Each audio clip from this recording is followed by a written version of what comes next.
The Old Testament predicted the triumphal entry of Jesus, the Messiah, and it happened just like it said. Zechariah 9:9 says, "Rejoice greatly, O daughter of Zion.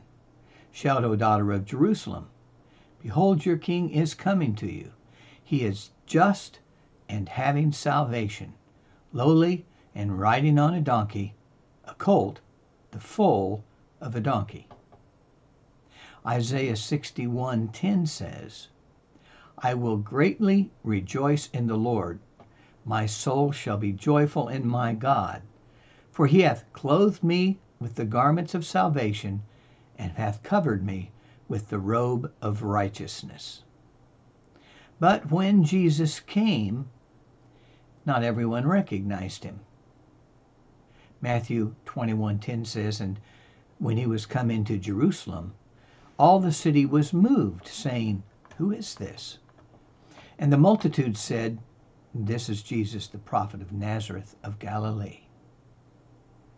Luke 19 says, "And some of the Pharisees from among the multitude said unto him, Master, rebuke thy disciples. And he answered and said unto them, I tell you that if these hold their peace, the stones would immediately cry out. And when he was come near, he beheld the city, and wept over it, saying, If thou hadst known, even thou, at least in thy day, the things which belonged to thy peace. But now they're hid from thine eyes.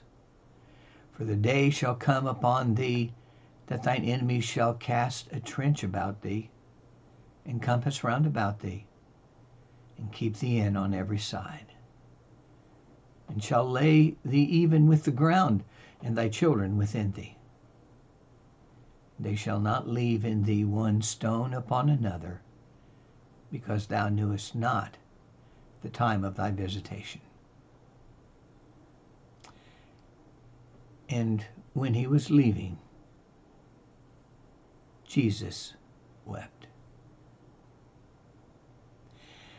Have you heard the expression that tears are a language that God understands?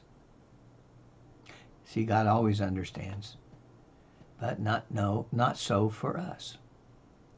When our sons were born, we quickly learned how to understand what tears meant.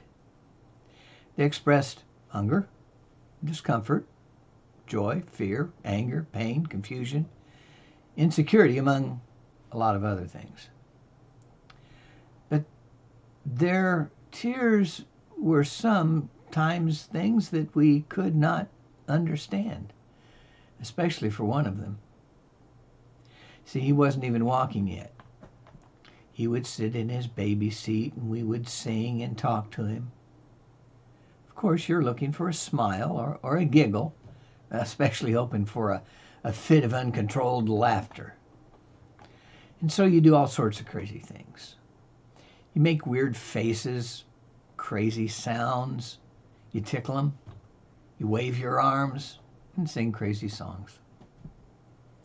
Other times you look into their eyes and use the most loving words, some gentle touches, and songs sung in soft tones because of that priceless expression that comes from the bright eyes, that perfect little mouth, and the wrinkled nose and dimpled cheeks of the child that's in front of you. You learn where they're ticklish.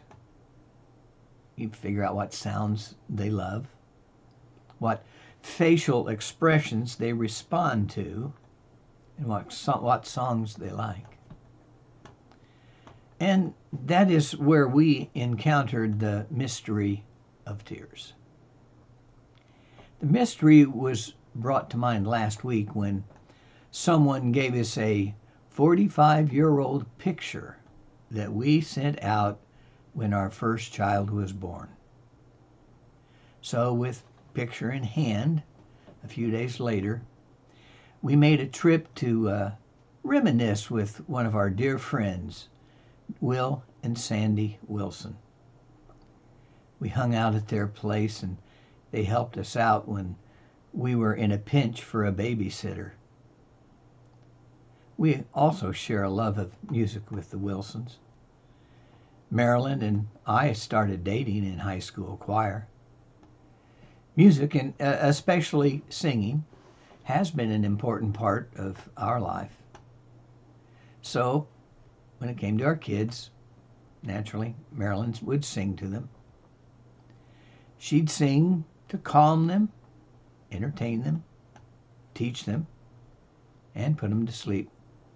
Of course, my talent was to calm, entertain, teach, and put them to sleep too. But I did it with a sermon. Well, we were traveling to Will and Sandy Wilson's house, but it was about 45 years ago.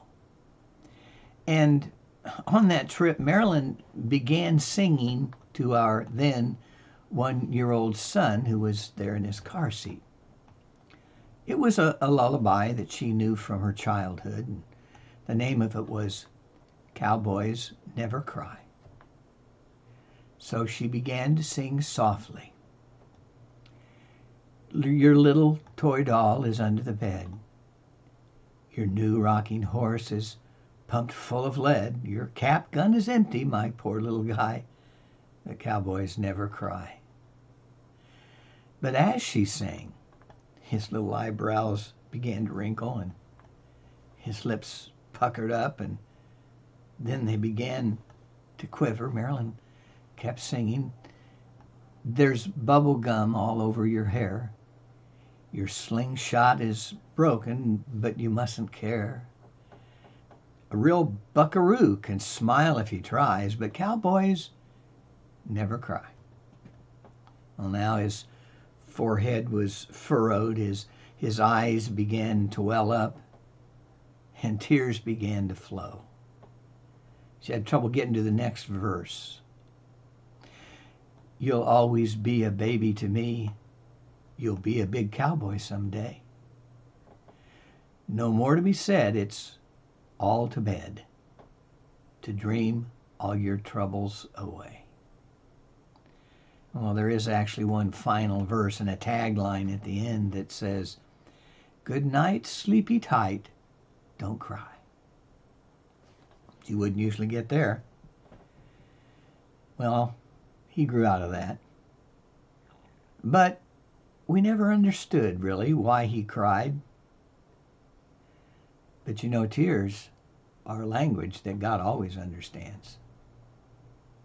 When we can't, God does.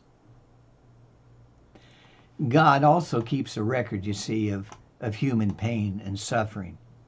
He knows and he always remembers our sorrows. In Psalm 52, David cries out to the Lord, saying, you number my wanderings, that is, my miseries. You put my tears in your bottle. They're in your book. When I cry out to you, then my enemies will turn back. This I know, because God is for me. You know, Moses would have wept when he intervened for his people. See, he had come down from the mountain with the tablets of the Ten Commandments. God, you see, had just delivered them from Egypt. And yet, in a matter of weeks, they forsook God and were worshiping idols. It goes on to say, the Lord said unto Moses, I've seen this people, and behold, it is a stiff-necked people. Now therefore let me alone, that my wrath may wax hot against them, and that I may consume them. I will make of thee a great nation. And yet Moses went before the Lord to plead for the people. And it came to pass, it says, on the morrow, that Moses said to the people, you have sinned a great sin, and now I will go up unto the Lord. Peradventure I shall make an atonement for your sins. So Moses returned to the Lord and said, oh, this people have sinned a great sin, and made of them gods of gold. But he says this, yet now, if thou wilt forgive their sins, and then, without even being able to go on, I think at that point probably he began to weep, and he said, if not, blot me, I pray thee, out of thy book which thou hast written. And the Lord said unto Moses, whosoever hath sinned against me, him will I blot out of my book. You know, the prophets wept. Jeremiah is known as the weeping prophet. He says, oh, that my head were waters and mine eyes a fountain of tears, that I might weep day and night of the slain of the daughter of my people. And then in the New Testament, the book of Hebrews, it tells us that during the earthly visit of Jesus, he wept for us. Hebrews 5 says, Jesus in the days of his flesh, when he had offered up prayers and supplications and vehement cries and tears to him who was able to save him from death, was heard because of his godly fear. Though he was a son, yet he learned obedience by the things which he suffered, and having been perfected, he became the author of eternal salvation for all who obey him. You know, here in this final week before his death, Jesus weeps. In the midst of what was a celebration of the grandest of Hebrews' celebrations, Jesus weeps. Tears are language God understands. Jesus was weeping for others, for the people he would give his life to save, for the very people who would crucify him. He knew that things would happen because they were living without God, and he knew what those things would be. He wept, saying, if only your eyes were to the things that would bring you peace were opened, but you've closed them. He said, you know, the day is coming when the enemy will dash you and your family to the ground, and nothing will be left. You'll run out of time, just like Jerusalem ran out of time in 70 A.D. and was destroyed. But you just couldn't see it. You just wouldn't see it. Jesus wept. He wept because there was so much he knew about the lost that we don't know. He knows why they wept. He also knows why they weren't weeping when they should have been. I really find myself wondering about that phrase more lately. Jesus wept. And I find myself understanding more about it recently. I sat with my now 45-year-old son last evening. He had received a text from an old friend about the same age. And his friend had mentioned that he found himself more often moved to tears. And I was a bit surprised when my son shared what he had replied to his friend. He said, emotions tend to hit us harder more and more every year, don't they? I always thought my grandpa cried way too quickly at the most unusual things, and my dad. But now, it happens to me all the time. I believe in eternity we'll understand even better just why Jesus wept.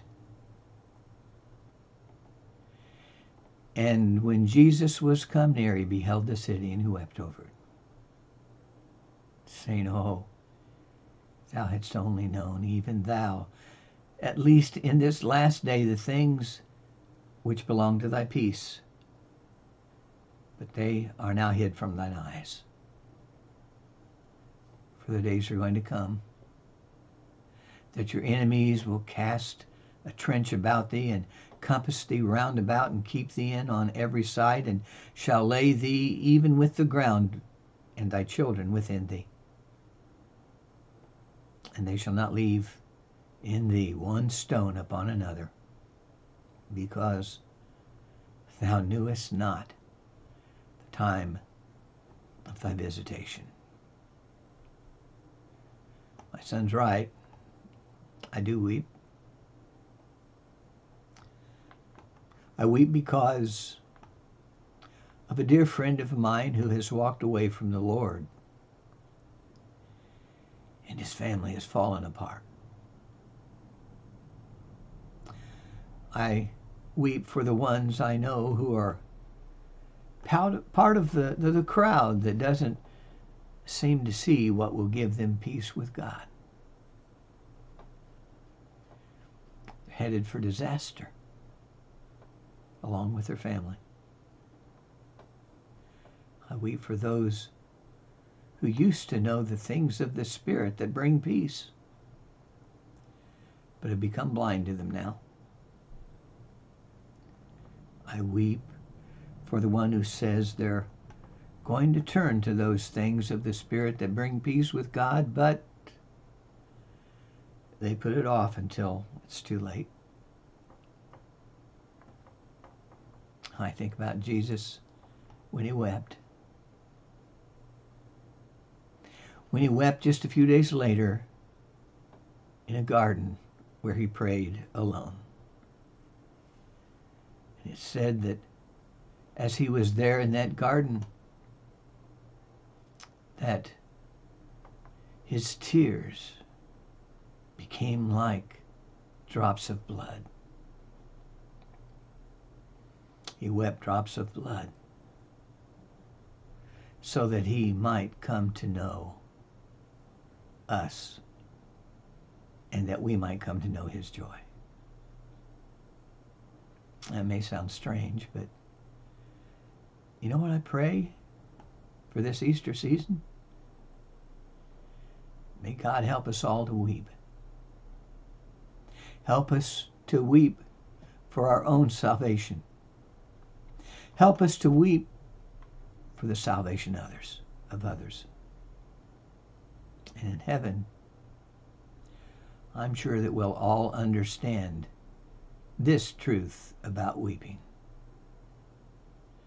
They that sow in tears shall reap in joy. He that goeth forth and weepeth, bearing precious seed, shall doubtless come again with rejoicing, bringing in his sheaves. Amen. Lord bless you, and thank you for listening.